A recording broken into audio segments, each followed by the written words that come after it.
حي على الفلاح.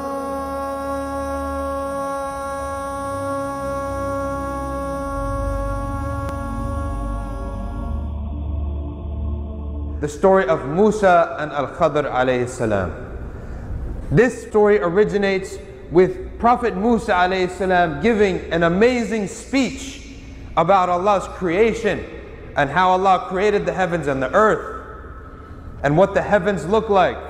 Then after all the Bani Israel left his speech with their hearts moved and iman filling their breasts, a man came to Musa alayhi salam and said to him, "O Musa, are you the most knowledgeable person on earth?" So Musa thinking, I'm the only guy that talked to Allah subhanahu wa ta'ala, I'm the prophet, I received revelation, therefore the answer is yes. That's why he said exactly, I am the most knowledgeable person on earth. Allah subhanahu wa ta'ala reproached Musa alayhi salam, telling him that you should have not said that, you should have attributed the knowledge to Allah subhanahu wa ta'ala, and he should have said, Allahu a'lam. Musa alayhi salam was informed that there was a man more knowledgeable than him. And this man in the Quran is simply abd, a servant, a slave amongst our slaves. He's just a slave, but yet he has something that Musa doesn't have.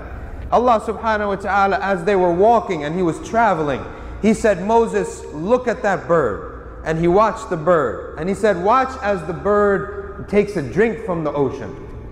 Allah said, O Moses, the knowledge that you have been given is like the sip of water that that little bird took from the river in comparison to the whole river.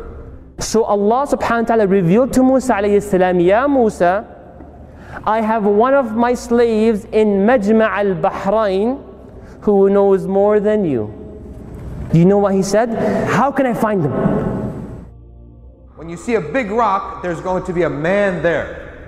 Now Musa said, there may be many rocks, so how do I know? Give me another sign. He said, take a fish or a dead fish and put it in a bowl. When that fish comes to life, then you'll know that that man was there. So he took his boy. And Musa alayhi salam told him, all what you gotta do is what? Grab that lunchbox, and the moment you see the fish missing, what do? You tell me, and this indicates that the man we're looking for is right here.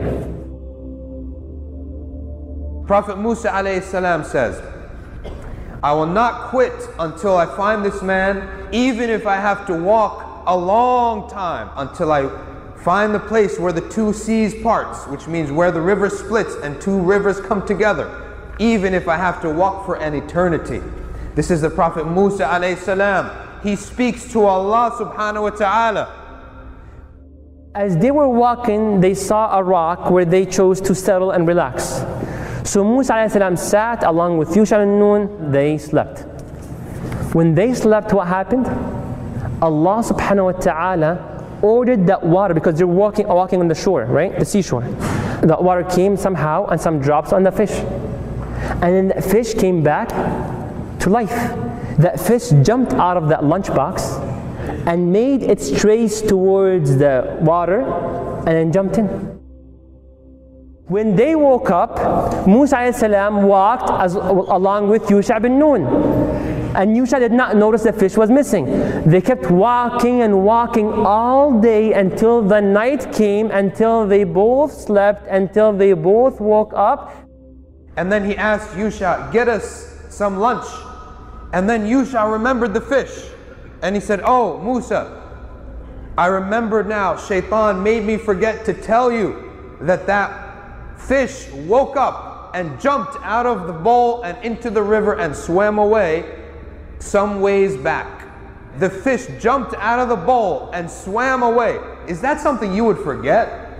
Mufassirin say, Joshua being the servant of Moses, he sees so many miracles every day from Moses that a fish coming to life and jumping out of a bowl was no big deal. This is what life was like with the Prophet Musa alayhi salam. Miracles every day that Yusha forgot. And he said, then let's turn back. So they turned back and they went and followed their footsteps back, and there they reached their spot. So Musa alayhi salam, along with Yusha bin Nun, they go back to the rock, and who do they find? A man covering his face. What are you doing here? At a cross section of two seas. Then they went, and Musa alayhi salam, very humble, met that man, and the name is Al Khidr. So he was covered. Musa alayhi salam, very humbly, telling him, Assalamu alayk, may peace be upon you. Very humble. And then look what Al Khidr responds. And how can there be peace in your country? Then Musa alayhi salam told Al Khidr, I am Musa. He told him, Musa bani Israel. He said, Na'am, and I came to follow you and learn from your knowledge. Al Khidr said, I have knowledge that which you do not know, and you have knowledge that which I do not know. He asks, can I follow you? Initially, he rejected Moses as a student. He said, you cannot withstand being with me. You can't take it. Moses then pleaded with him. Finally, he accepted, but he said a condition. It might not make sense to you, but don't ask me about why am I doing it, what am I doing, where I'm doing it, how I'm doing it, until I tell you. Deal? Deal. And then they moved. And lo and behold, as they're walking by the seashore, they find a group of people on the boat. They went on the ship. Well, did they accept them to jump into the boat? Yes, they did. Did they pay for it? Did they pay the fare? No. They loved Al Khidr. They respect Al Khidr. They said, come along, don't worry about paying us, don't worry about it, let's go. Apparently their job, what was it? Is to take people from one place to another place. Just transportation. And Al Khidr didn't even pay to them. They said, we don't want any money from you. He broke the ship. Did you ruin it to make them drown? Then what did Al Khidr say? Didn't I say you will not be patient? Then what did Musa say? I forgot. And the Khidr did not stop, and they kept moving. They saw a young boy playing with other boys, playing around. The boy was here, grabbed a sword, chopped his head off. A young boy had his head chopped off in front of Musa alayhi salam. The boy was playing with other kids. What did Musa say? The first one, okay, evil, and I forgot, and I'll try my best. But the second one, he said, you killed an innocent soul that did not kill anyone else. You have no justification to what you've done, killing that boy. What did he say? Didn't I tell you that you will not be able to be patient? Did he give him another chance? He does the third time. Now they were going and they were starving all day long in the ocean, and then they saw that boy that got killed, and now they're very hungry, they're starving. They go into an entire village where they're all stingy, knocking on their doors, telling them, you have any food? No one giving them anything to eat, nothing. Then Al Khidr, as he was walking, he noticed there's a wall. Khidr said, let's go, let's do this. Do what? Let's fix the wall. Fix the wall, okay. Fix the wall, okay, straighten it up. Nice, straight, perpendicular, beautiful, perfect, solid, nice. Musa is like, are you serious? They all refused to give us food, and you built an entire wall, reconstructed a wall for them? You could have asked him for money. You could have asked him for food. You've done a job. What did Al Khidr say? Tell you now, explain to you what the things that you were not been able to be patient about. The first thing, he destroyed the ship. Why? Al Khidr said, Allah informed him that a king was coming and taking all good ships. So I broke this ship so the king won't take it. So what is this lesson? Very quickly. It is good coming out of evil. It is also a minor evil putting out a worse evil. So what would you rather? A hole in your ship, or your whole ship is stolen? He killed a boy. Allah told him, Prophet ﷺ said in hadith, this boy was stamped in the book of Allah's will, kafir. He's going to be a very bad boy. And he's going to destroy his family, his parents.